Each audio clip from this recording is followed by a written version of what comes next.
Graça e paz, irmãos. Eu gostaria de dizer para vocês que eu não escrevi esse livro. Esse livro faz parte de eu creio que foi um milagre que aconteceu, porque essa escritora Ruth Salviano procurou Helena, e ela escreveu um livro chamado Heroínas do Amor. E nesse livro, Heroínas do Amor, eu sou uma das heroínas, eu nem sabia. Tudo bem, porque eu não fico assim muito por dentro das coisas.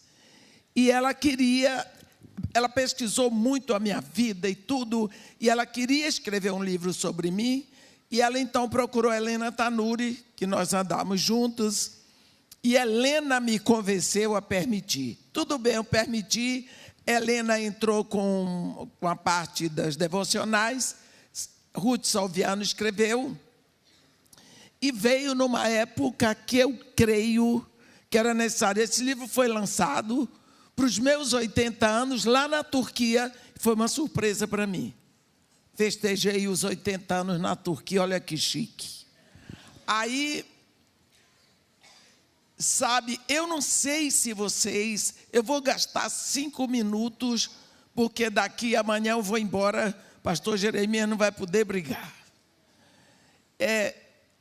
Vocês lembram que quando foi para Deus tirar o povo dele do Egito, arrancar das garras de Faraó para a terra prometida, esse evento foi precedido com matança de inocentes.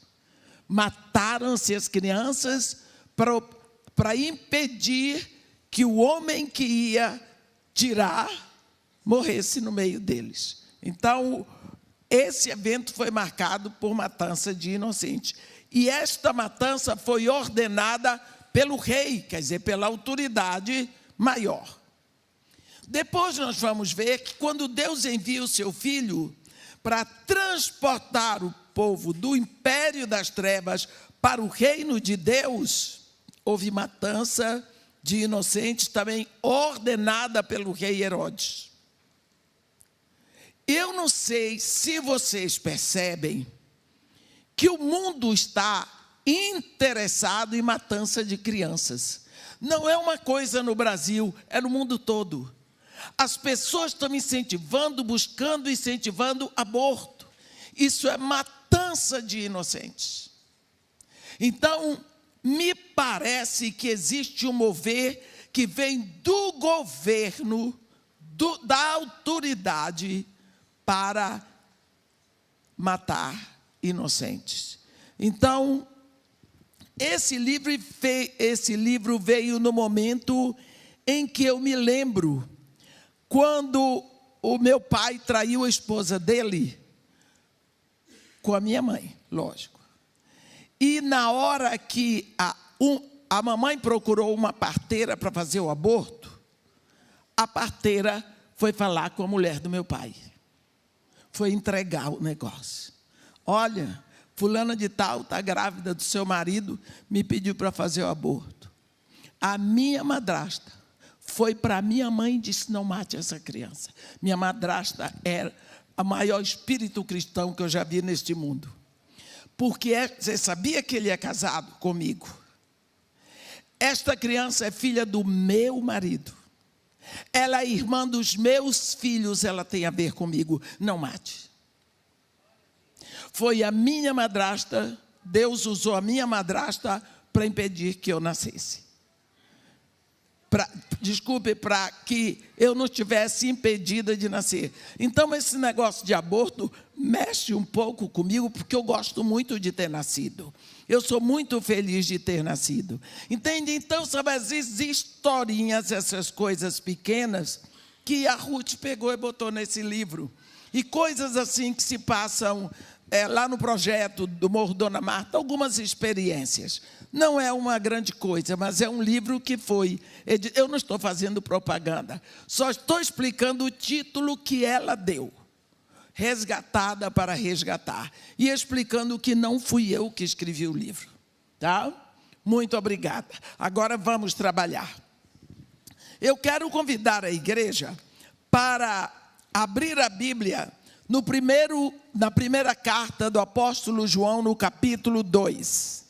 Primeira carta do apóstolo João, no capítulo 2.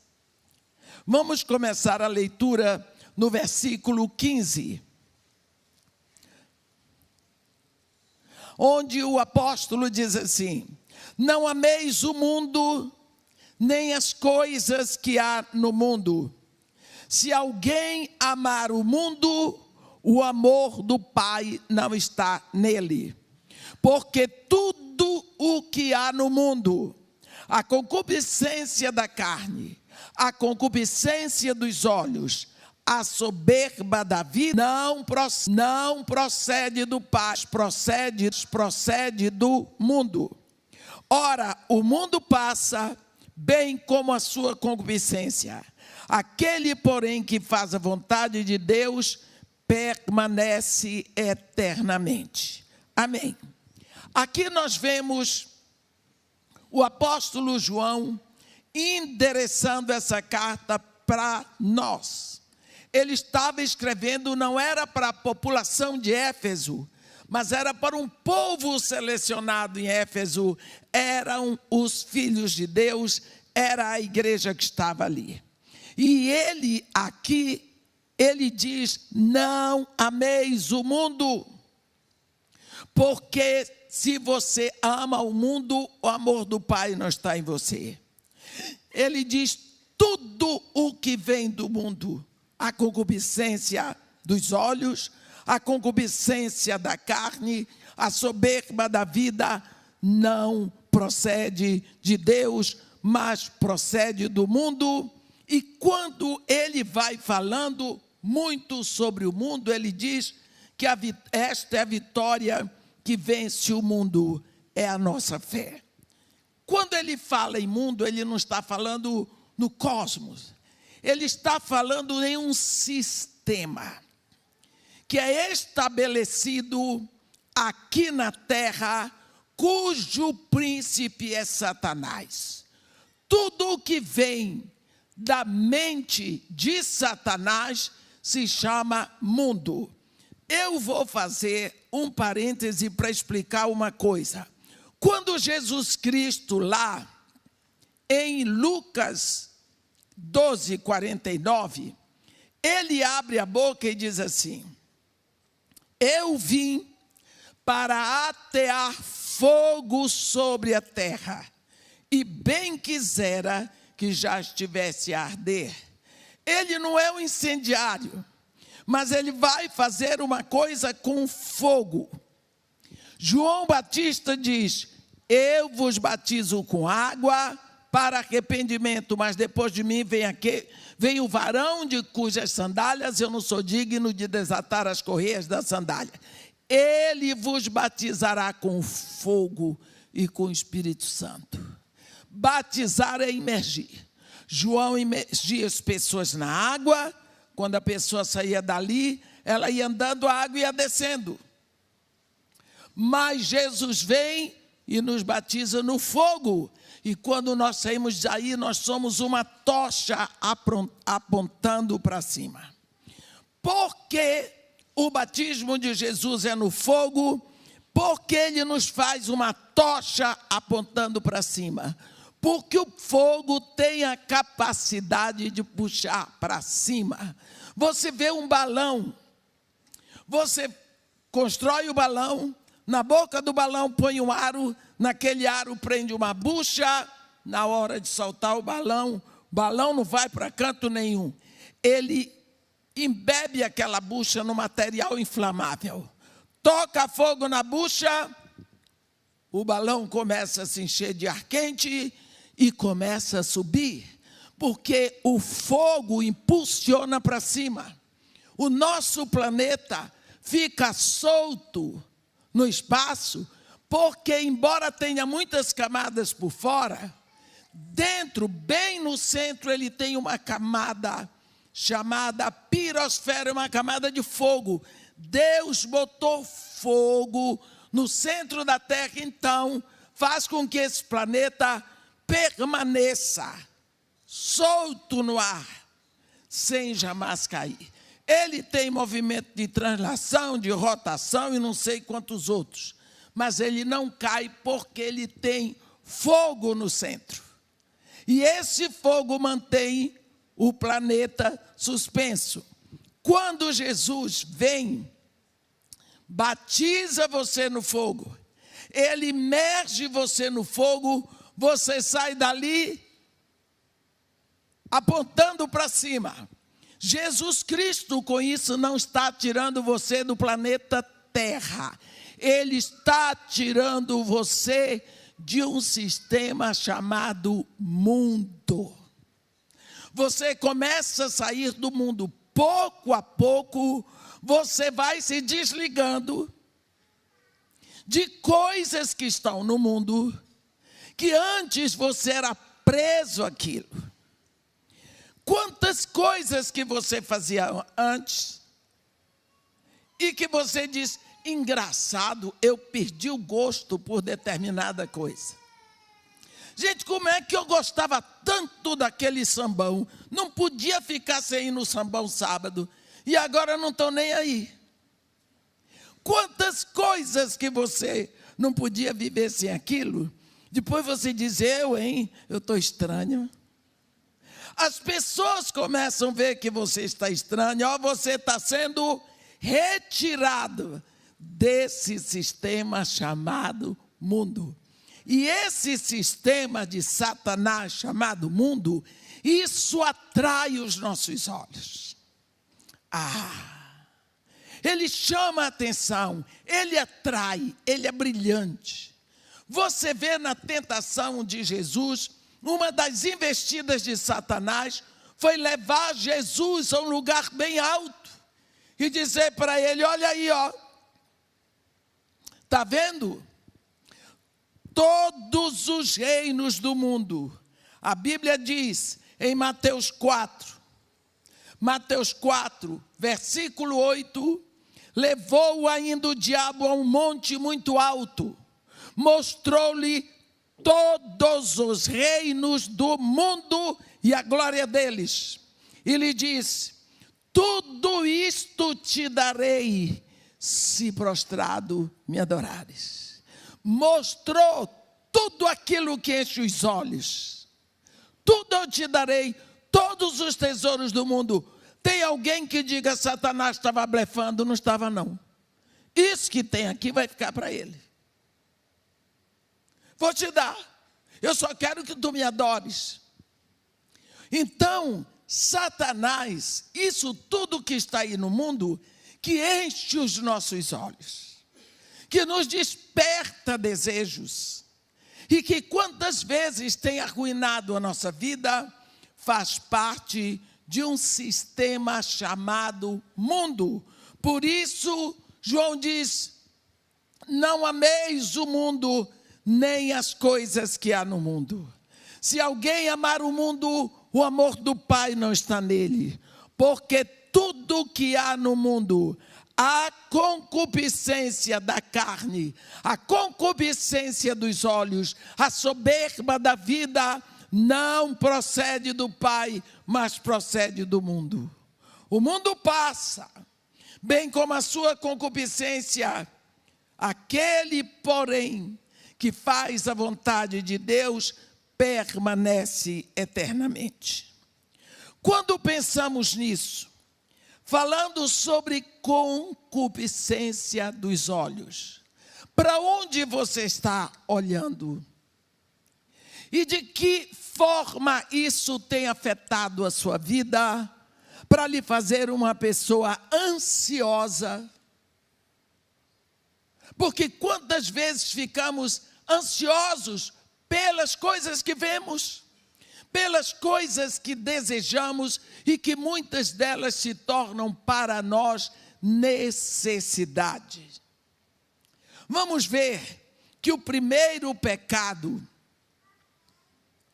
aconteceu porque Eva olhou e desejou e era proibido. É tão interessante que Deus botou todas as árvores e no centro colocou a árvore da vida e a árvore do conhecimento do bem e do mal.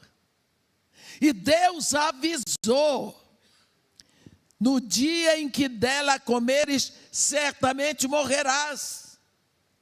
A árvore da vida não tinha problema se ela comesse, mas a árvore do conhecimento do bem e do mal gerava morte. O diabo veio tentar Eva exatamente naquilo que produziria morte. E Eva olhou. A Bíblia diz, em Gênesis 3, 10 e 11, vendo a mulher que a árvore era boa para se comer, agradável aos olhos e árvore desejável para dar conhecimento, tudo numa olhada só. Satanás só teve que conseguir que Eva olhasse. Quando ela olhou, opa, é boa para comer. Como? Só de olhar você sabe que é bom para comer? É agradável aos olhos, que coisa linda. E é desejável para dar conhecimento, boa, agradável, desejável. Foi lá e comeu e descobriu que estava nua. Está vendo? Olhou. Aquilo que você olha e que você deseja, você cobiça, você quer. A cobiça é o 10º mandamento. Por que será que Deus coloca a cobiça como o 10º mandamento? Porque a cobiça é a aglomeração de todos os pecados.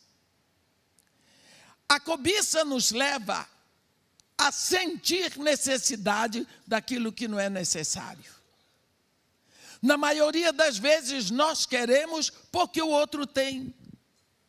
Muitas vezes nós não precisamos, não necessitamos, mas cobiçamos.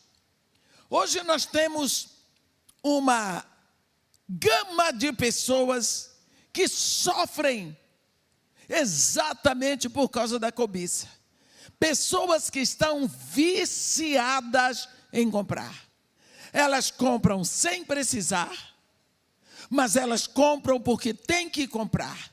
E o mundo não facilita a propaganda, ela atinge as pessoas que têm essa deficiência. A pessoa olha e acha bonito. Quantas vezes eu já fui procurada por pessoas que estão com o guarda-roupa cheio, mas elas querem, elas não sabem ver, chega a dizer, não, mas estava barato. Ué, você vai comprar uma coisa porque está barato ou porque você precisa? Ah, mas estava barato, mas você precisava? Não, então para que comprou? Eu conheço uma mulher que o marido teve que voltar dos Estados Unidos. Quando ele descobriu, ela estava devendo tudo, você conhece. Ela devia todo mundo na igreja. O homem teve que vender a casa, vender o carro, ele era pastor, para pagar o que ela devia. E ele teve que vir embora chorando, porque ele não queria divorciá-la, mas a mulher não parava de comprar. Ela não parava de fazer dívidas. Concupiscência dos olhos. Cria o desejo. E do desejo vem a queda. E nós precisamos estar com os olhos muito abertos para onde você está olhando. O que é que você está desejando? Eva viu que a árvore era boa para comer, era agradável aos olhos e desejável para dar conhecimento. Logo foi o diabo que disse para ela isso tudo, ele a enganou. E só depois que ela caiu, que ela viu que era puro engano, mas os olhos dela não disseram isso para ela. Nós olhamos um exemplo, Ló, o sobrinho de Abraão. Quando Harã morreu, o irmão de Abraão deixou um filho que Abraão ficou encarregado de criá-lo. Ele saiu com Abraão e tudo, foram para o Egito. Só que ele também era pastor de ovelhas. Os rebanhos dele se multiplicaram como os de Abraão. E chegou o momento que os pastores dos rebanhos de Ló começaram a brigar com os pastores dos rebanhos de Abraão e vice-versa. Chegou o momento que Ló disse, não tem espaço. Nós estamos com problemas. Ora, a terra tinha sido prometida a Abraão. Mas Abraão cometeu um erro. Porque Deus disse para ele, deixa a tua terra, a tua parentela, a casa do teu pai. Ele levou a parentela, ele levou o sobrinho. Deus tinha dito para deixar, mas ele levou. Deus sabe que nós vamos fazer bobagem. E as bobagens que nós fazemos redundam contra nós. Abraão disse, olha, não vamos nós brigar, porque nós somos parentes. Aí diante de ti está toda a terra. Você lê isso em Gênesis 13. A terra está diante de ti. Olha toda a terra e escolhe para que lado tu queres ir.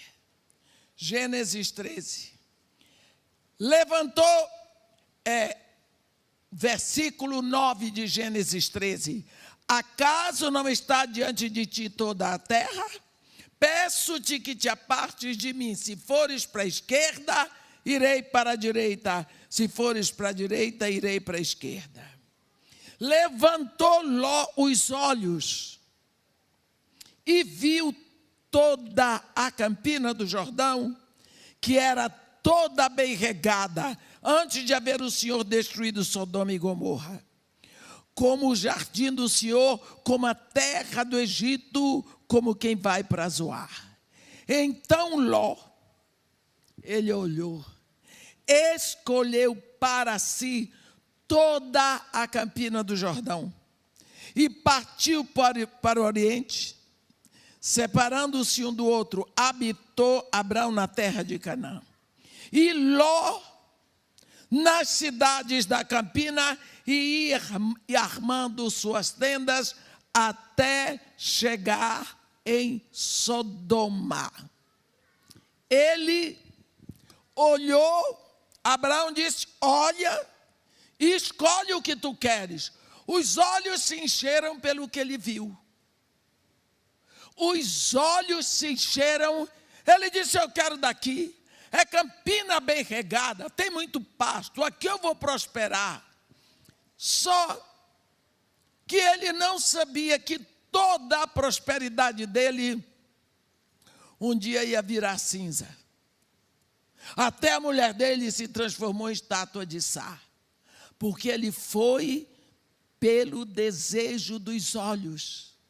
Ele não consultou a Deus se aquilo era bom para ele ou não era. Olha onde acabou o desejo que vem para a nossa vida pelos olhos. Olhamos as coisas e desejamos. É bom? Não sei, mas eu quero, é bonito, como é agradável, é desejável, mas é bom. É bom. Por exemplo, eu tenho um projeto numa favela. Os meninos que ficam presos na favela, eles não descem para a rua.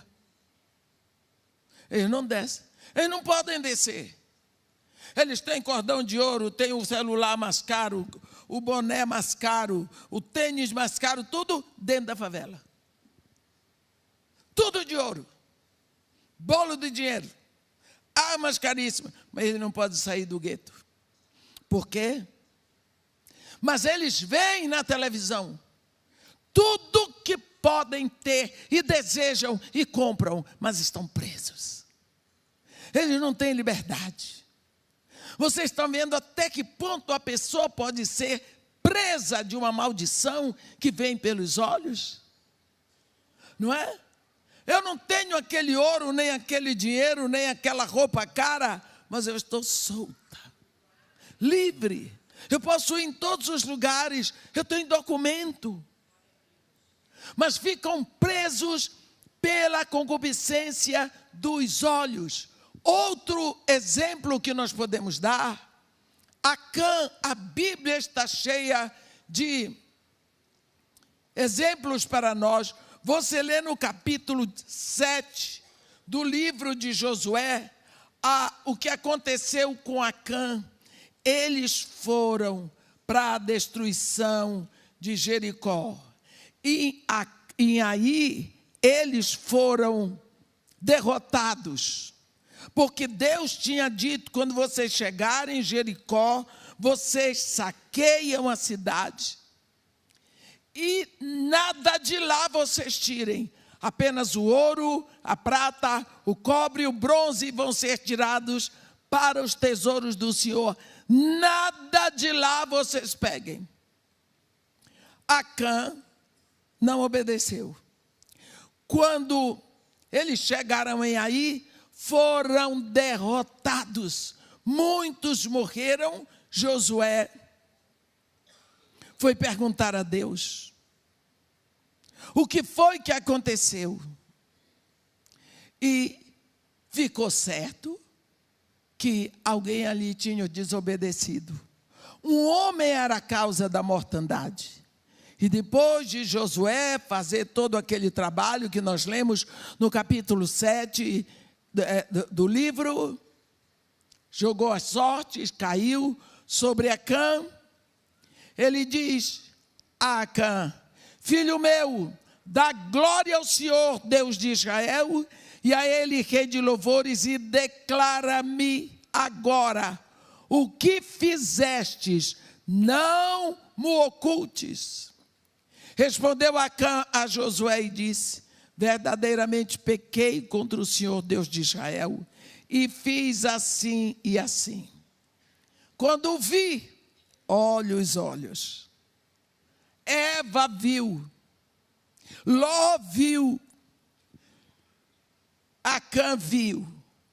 Quando vi entre os despojos uma boa capa babilônica e 200 ciclos de prata e uma barra de ouro do peso de 50 ciclos, cobicei-os e tomei-os. E eis que estão escondidos na terra, no meio da minha tenda, e a prata por baixo.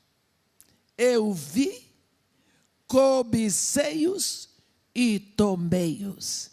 Estão escondidos. O que você acha? Concupiscência dos olhos. Olhou o proibido, sabia que não devia tomar, sabia que aquilo não era para ele, mas tomou. O que foi que aconteceu? Tudo vai ser enterrado junto com ele, no vale de Acor. Por quê? Concupiscência dos olhos. Nós precisamos tomar cuidado com aquilo que vemos e desejamos. O nosso adversário, Satanás, ele não age sempre da mesma maneira. A obra-prima dele é o engano, porque ele é o pai da mentira. Mas muitas vezes coisas simples, ele pode atacar a nossa vida através de coisas simples que nós achamos tão inocentes, tão bobas. Nós minimizamos o pecado e às vezes usamos de eufemismos. Ultimamente já não se fala mais de pecado. A gente diz: fulano cometeu um deslize e ele pecou. Pecado é ofensa a Deus. Não, ele cometeu um erro, pecou. A mulher veio me pedir para orar por ela, porque o marido dela estava sendo vítima de uma pombagira. Eu disse: como? É irmã de uma pombagira, ele não aguenta. Ele é tentado e ele cai. E ele se arrepende, ele cai de novo. Eu disse: minha filha, seu marido pode ter o pombal todinho, mas ele adulterou. É isso que ele é. E você abre os olhos para você não pegar uma doença. Que história é essa? Agora a culpa é da pombagira, a culpa é dele. Ele não é doido. Ele não é doido. No caminho até o adultério, tem muito tempo de chegar lá.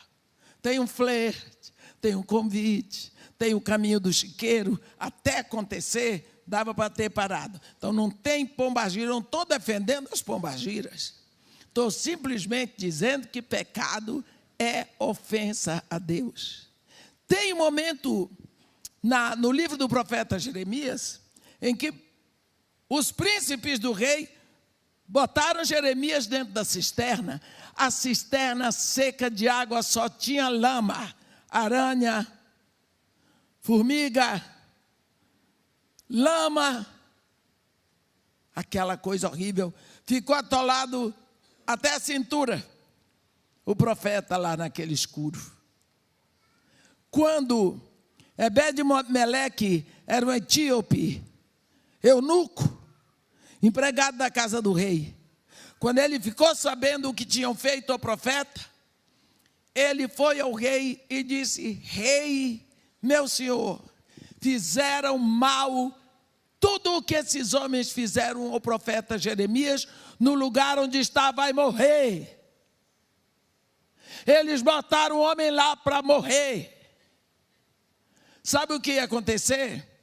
Quando Jeremias morreu, e Jeremias morreu. Quem matou? Não, ele morreu. Botaram lá para matá-lo. O rei deu ordem para ele tirar Jeremias de lá. Ele deu nome ao pecado dos príncipes. Nós precisamos saber que pecado é pecado, pecado é ofensa a Deus, não acontece assim não. Quando nós vemos o começo do evangelho para os gentios, Deus chama Paulo. Paulo estava lá na igreja em Antioquia. E a Bíblia diz no capítulo 13 de Atos, havia na igreja de Antioquia profetas e mestres. Olhe bem, eu quero que você preste atenção a isso, para você ver como as coisas podem acontecer quando a gente não pede a Deus a direção. A Bíblia diz, havia na igreja de Antioquia profetas e mestres. Aí diz os nomes: Barnabé, Simeão por sobrenome Níger, Lúcio de Cirene, Manaém, Colasso de Herodes o tetrarca e Saulo. Eram 5. Jejuando e adorando, disse o Espírito Santo a eles: separai-me agora a Barnabé e a Saulo. O Espírito Santo disse os nomes: Barnabé e Saulo, para a obra que eu tenho para eles. Então eles, jejuando e orando, impuseram as mãos e os despediram. Quando você lê isso, você diz assim: o que está acontecendo? Porque na hora deles saírem, o Espírito disse: separai-me Barnabé e Saulo. A Bíblia diz: então, jejuando e orando, impondo sobre eles as mãos, despediram. Enviados, pois, pelo Espírito Santo, desceram a Seleucia, e daí lá navegaram para Chipre. Chegados a Salamina, anunciavam a palavra de Deus nas sinagogas judaicas. Tinham também João Marcos como auxiliar. Por que tem que entrar uma terceira pessoa quando o Espírito Santo mandou 2? Eles devem ter pensado direitinho qual é o problema. Barnabé com aquele coração do tamanho do mundo. Paulinho era discípulo de Barnabé. O Espírito Santo mandou os 2. Qual é o problema de levar João Marcos? Ora, João Marcos era um menino santo, um menino bom. Ele era filho daquela Maria. Era na casa dessa Maria que a igreja se reunia em Jerusalém. João Marcos é tido como filho de Pedro, no sentido de que Pedro amava aquele rapaz como filho, como Paulo amava Timóteo como filho. Então, como João Marcos era primo de Barnabé, qual era o problema de trazer esse rapaz com eles para viajar? Tudo certo. Eu não consigo ver um erro de João Marcos ter ido com eles. Mas o Espírito não mandou. Saíram de Antioquia, desceram para Seleucia. E a descida é terrível. Em abril eu estive lá descendo de Antioquia para Seleucia. E muitas vezes eu tive medo do ônibus descer a ribanceira. Chegou na Seleucia, estava no mar. Tomaram navio para Chipre. Chegaram na ilha Salamina. João Marcos com eles. Tudo bem. Foram pregar a palavra nas sinagogas, atravessaram Chipre até a outra extremidade, Pafos. Lá vai haver o primeiro grande ataque de Satanás contra a expansão do evangelho para os gentios. Satanás vai usar um mago, feiticeiro judeu, chamado Elimas. Ele acompanhava o procônsul Sérgio Paulo. O evangelho já tinha entrado na casa de Cornélio, lembra no capítulo 10? Grande centurião no Império Romano já estava convertido. Agora o procônsul de Pafos, Pafos era a capital de Chipre nessa época, era o procônsul Sérgio Paulo. Ele se acompanhava de um adivinho. Naquela época, as autoridades gostavam de carregar um adivinho consigo. Lembra de Faraó, que tinha os seus feiticeiros? Né? Nabucodonosor tinha os seus feiticeiros. Então, eles tinham essa gente que adivinhava, que consultava o inferno para saber o futuro. Assim, Sérgio Paulo carregava esse homem para adivinhar o futuro dele. E quando ele manda chamar Paulo e Barnabé, porque ele queria ouvir sobre a fé em Jesus, esse mago, Bar-Jesus, também Elimas, se opunha a toda a palavra que Paulo pregava. Ele se opunha para atrapalhar. Chegou a hora que Paulo não aguentou mais, virou para ele e disse: ó, filho do diabo, filho de todo engano e toda malícia, inimigo de toda justiça, não cessarás de perverter os retos caminhos do Senhor? Pois agora está aí sobre ti a mão do Senhor, e ficarás cego, não vendo o sol por algum tempo. No mesmo instante, caiu sobre ele névoa de escuridade, e andando em roda procurava quem o guiasse pela mão. Olhe qual foi a sentença de Paulo. Você vai ficar cego, porque você não vai ver a luz do sol. Este homem adivinhava pelos astros, então ele não ia ver, ele não ia poder adivinhar para o procônsul. Então, você viu a seta que o diabo estava usando ali para impedir o progresso do evangelho? Direto, Satanás estava usando o engano. Ele não queria que mais a autoridade do Império Romano fosse convertido, porque já o centurião Cornélio estava, agora ia o procônsul. Mas aqui a gente vê o inferno se agitando. Quando eles saem de Pafos, atravessam o mar, eles chegam em Perge, já na Panfilha. A Bíblia diz que ali João Marcos pegou a mochila e voltou para Jerusalém. Aqui que nós entramos sobre a questão da concupiscência. Qual foi o motivo para João Marcos voltar, para deixá-los sozinhos. Existem tantas conjecturas.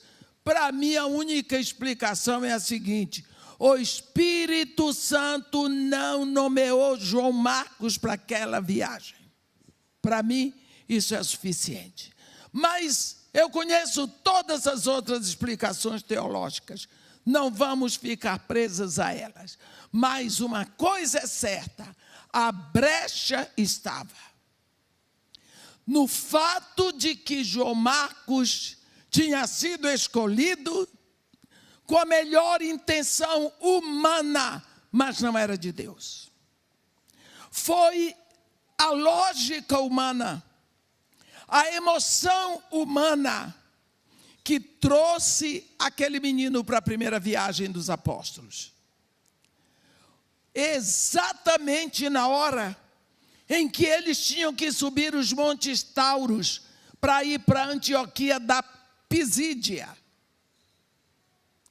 Ele deixa Barnabé e Saulo com as trouxas, sozinhos para subir, para fazer aquela subida íngreme dos montes Tauros, para chegar em Antioquia da Pisídia.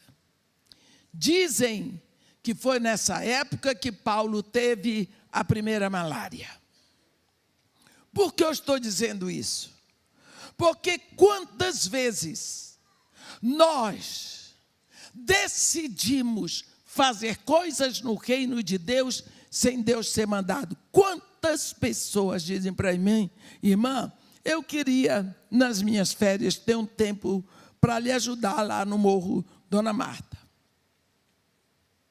Eu digo: você conhece a favela? Não, eu digo: olha, Deus está lhe mandando, porque Deus não me avisou nada. Se Deus não lhe mandou, a primeira bala perdida é sua. Porque como eu vou fazer um trabalho para o qual Deus não me mandou? A intenção é boa, a explicação é decente, mas Deus não mandou. Deus não mandou. Às vezes nós estamos olhando na direção errada. Não é ali que Deus nos quer. Antes de nós nascermos, Deus tem um plano para nós. A Bíblia diz que Deus separou boas obras de antemão para que nós pudéssemos andar nelas. Quando falamos concupiscência dos olhos, é tudo aquilo que nós vemos e nós desejamos. Mas tem a concupiscência da carne. A carne não é o corpo, a carne é a mente carnal.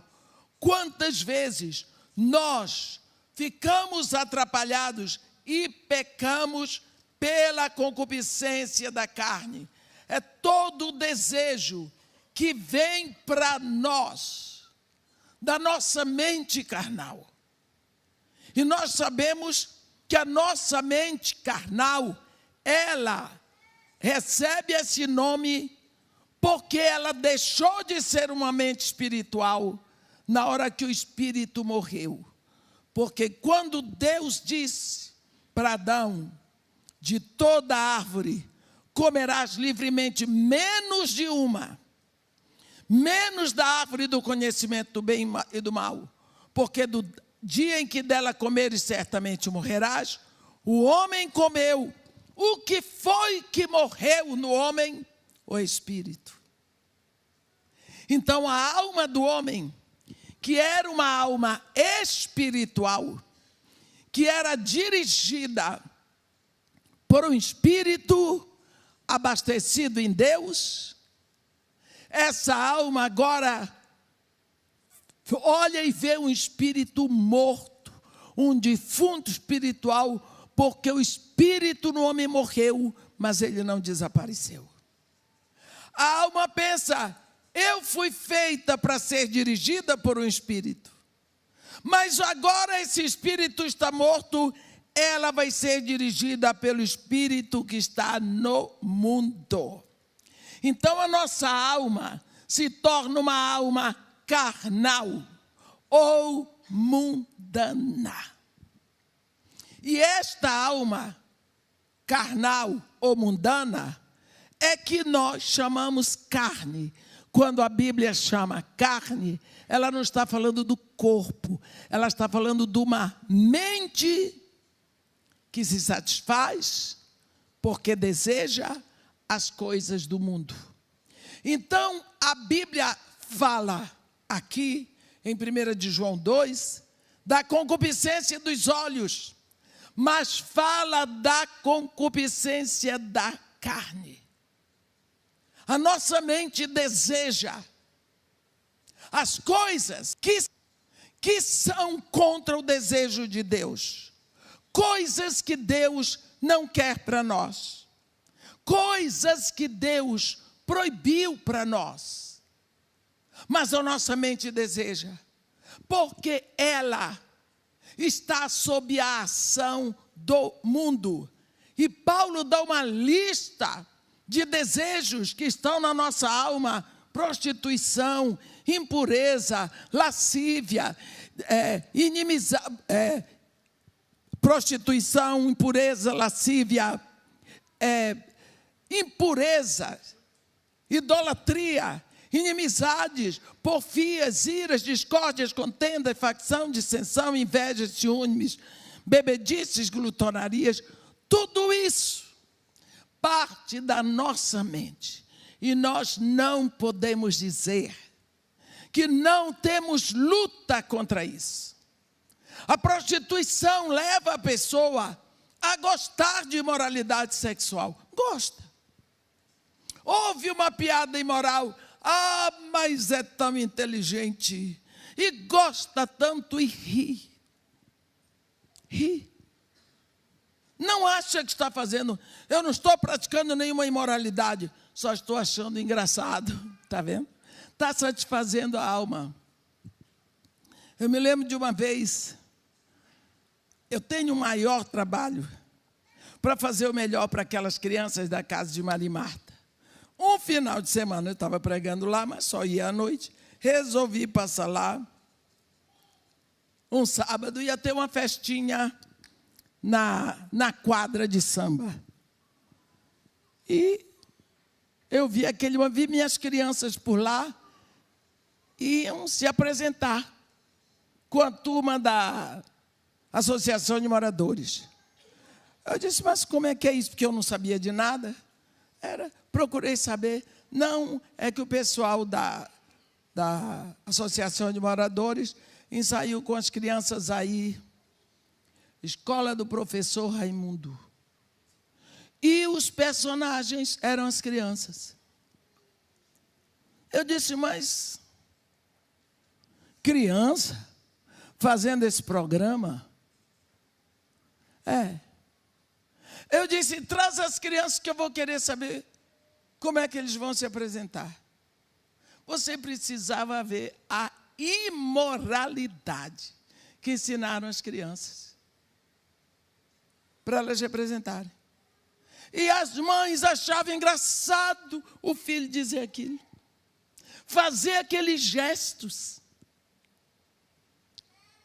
Mas eu abri a boca e eu não sei falar devagar. E eu não sei falar baixo. E eu estraguei a festa. Eu vou emprestar minhas crianças. Eu disse para as mães, vocês querem que elas cresçam igual a vocês? Você quer que sua filha tenha um filho de cada macho aqui? É isso que você quer? Esse é o futuro que você quer para a sua filha? Sua louca. Mandei brasa. Para você ver, estava todo mundo feliz, porque as crianças não iam fazer imoralidade nenhuma, só iam dizer.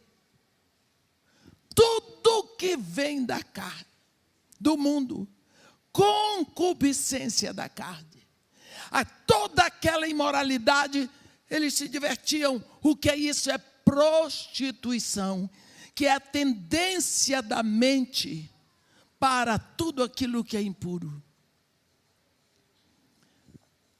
Eu dou toda a roupa das crianças. E uma das coisas que eu presto atenção, porque elas só vestem as roupas que eu dou. E eu faço questão de comprar os shorts até o joelho, as leggings, as blusinhas todas de manga, porque elas têm roupa para ir para a rua, mas também para ir para a igreja. Está difícil encontrar roupa assim. E as calcinhas também. Aí, um dia, eu vi uma mãe,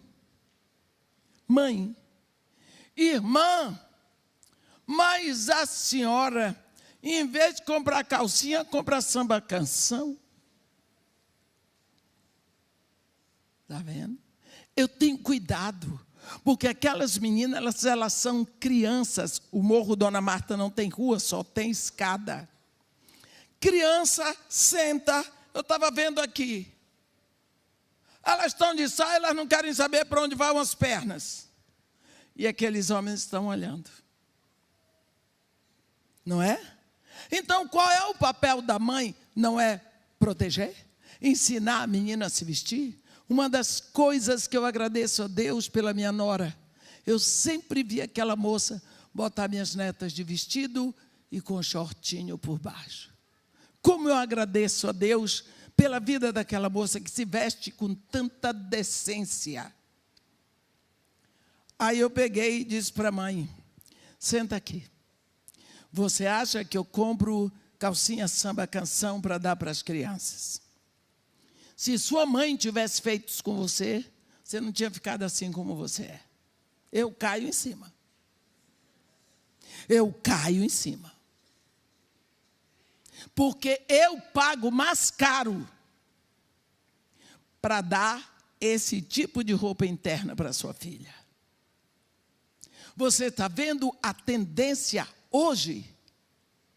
É a tendência para lascívia. O que é lascívia? É usar uma roupa que desperta desejos libidinosos nos outros. Não, eu não pequei. Foi ele que pecou. Quem manda ele ser maldoso? O meu modo de vestir despertou no outro. Eu me vesti de modo a despertar o desejo libidinoso nos outros. Então, eu tenho a lascívia, eu que estou no pecado, porque isso é concupiscência da carne. Eu tenho que mostrar o meu corpo para todo mundo ver. O que é bonito tem que mostrar. Está vendo? Na maioria das vezes o que é ridículo. Porque o que eu vejo por aí, se eu fosse assim, eu ia ter vergonha. Concupiscência da carne. Tudo que vem da carne, do jeito que a carne ficou separada de Deus quando o Espírito morreu, não vem de Deus. Pertence a essa porção chamada mundo. Quando nós pensamos nisso tudo, concupiscência da carne, concupiscência dos olhos, soberba da vida. Quanto você se empenha para você provar aos outros aquilo que você quer que eles pensem de você. Você se endivida todinho. Você começa a atrair débitos para que as pessoas pensem que você é uma pessoa que tem uma grande prosperidade financeira. Você está mais interessada no que os outros pensam de você do que no que Deus está pensando de você. E principalmente naquilo que você sabe que você é. Porque o mundo exige de você que você tenha. O que você é não importa. Então, quando João nos diz, tudo que vem do mundo, a concupiscência dos olhos, a concupiscência da carne, a soberba da vida não vem de Deus.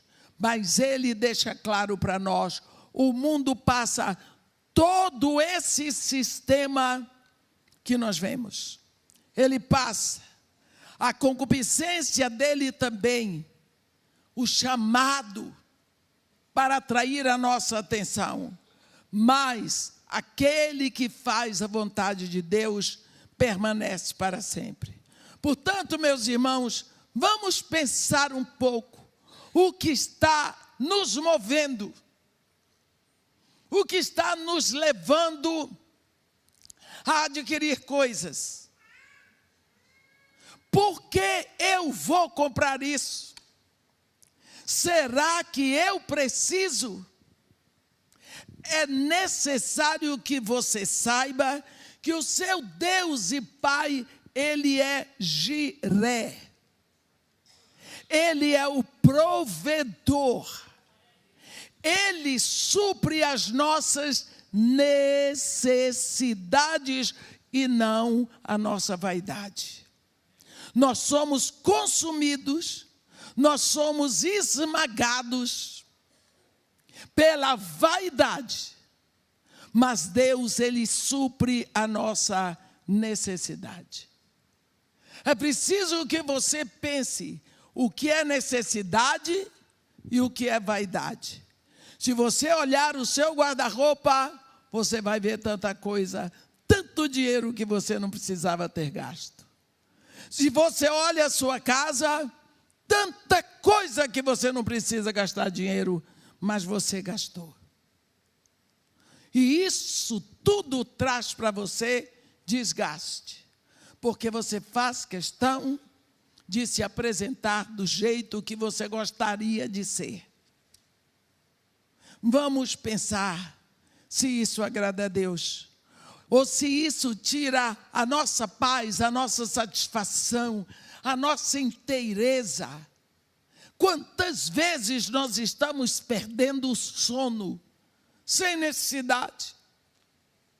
Senhor, o que eu faço? Eu estou com todas essas dívidas, eu não mandei comprar. Devia ter pensado antes. Casamentos que se acabam porque a mulher é gastadeira ou o homem. Não pensam. Da onde se tira e não se põe, vai faltar.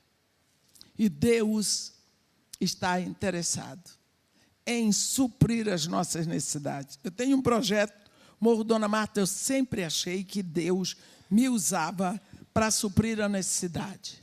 Então eu trabalhava sabendo, eu trabalhando, as igrejas ofertam para mim, e eu oferto para o trabalho, porque eu não quero ajuda de governo, graças a Deus. Quando veio a pandemia, eu quase enlouqueço. Eu disse, pronto, agora eu não posso sair para trabalhar, vou ter que despedir todos os empregados. As crianças vão passar dificuldade, porque as mães também não podem trabalhar. Como é que vai ser? Eu quase enlouqueço.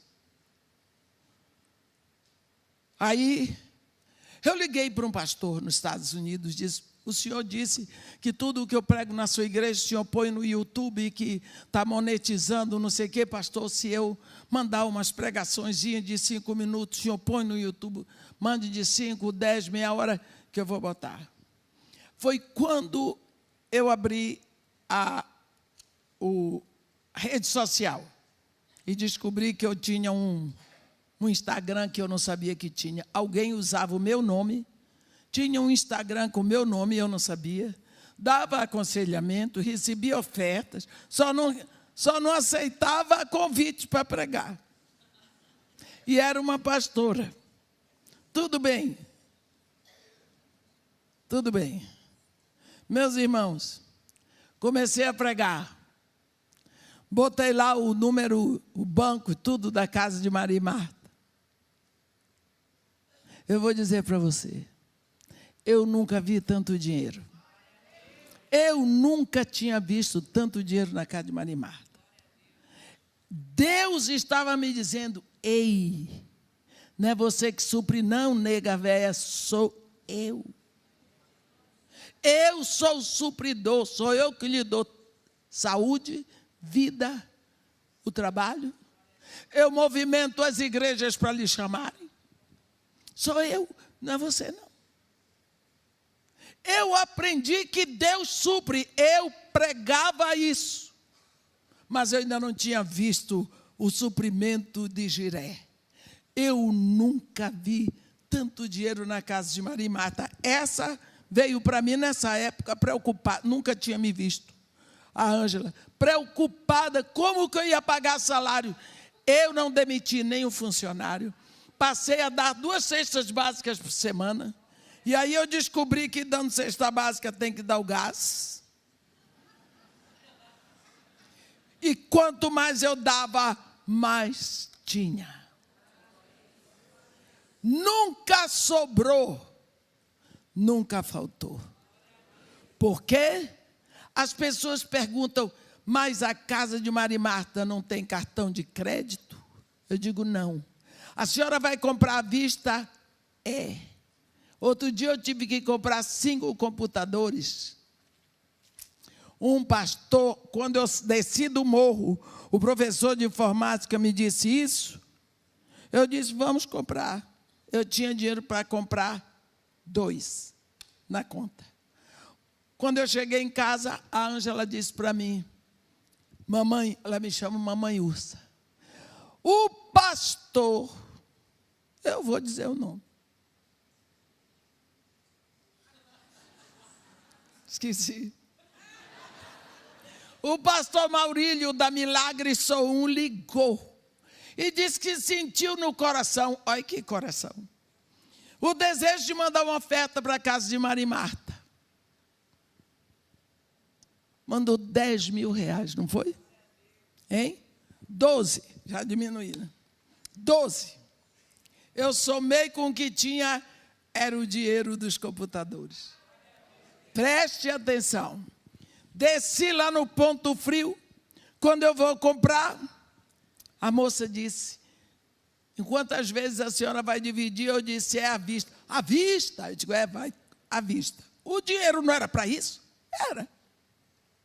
Deus tinha mandado, não era para comprar os computadores? Para que eu ia dividir? Se o dinheiro estava lá, isso é desvio.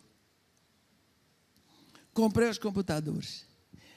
Deus não deixa faltar, mas Ele dá a semente ao que semeia e pão ao que come. Deus é o supridor da necessidade. Para que eu quero cartão de crédito? Nem eu tenho, porque que a casa de Maria e Marta vai ter? Para eu comprar hoje e pagar amanhã? O mundo lhe oferece isso, porque ele não é seu pai nem sua mãe.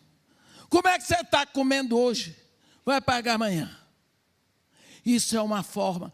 Isso facilita, sim, facilita para você comprar um imóvel. Facilita para você comprar uma casa, mas você se enche de dívidas para amanhã. Foi Deus que mandou. Você tem que ver se aquilo foi Deus que mandou ou se é uma decisão da sua mente carnal. Mas, irmão, hoje todo mundo compra assim, mas eu não sou todo mundo, eu sou filho de Deus. O que João está nos dizendo aqui é cuidado, abra o olho com as coisas do mundo, porque você está no mundo, mas você não é do mundo, como o povo estava no Egito, mas não era do Egito. Abra os olhos, porque você precisa comprar, você precisa adquirir, mas olhe se aquilo é uma necessidade ou se é uma vaidade, para que você não perca a sua alegria, não se encha de preocupações. Por que será que hoje aumenta o número de pessoas que dependem de terapeutas, de psiquiatras? Eu não sou contra terapeuta nem psiquiatra, mas por que será? Pode ter certeza, concupiscência dos olhos, concupiscência da carne, soberba da vida. Se faz aquilo que não se pode. Provendo, então, tem aqueles que dizem, Deus vai me ajudar. Quem disse? Ele quer que você tenha sabedoria. Tudo que vem do mundo. O mundo jaz no maligno, é o que aprendemos. Portanto, cuidado, olhinho, com o que você vê. Cuidado, coração, com o que você deseja. Porque pode ser princípio de ruína. Amém? Que Deus nos abençoe e nos guarde. Que faça resplandecer seu rosto sobre nós. E tenha misericórdia de todos nós. Amém.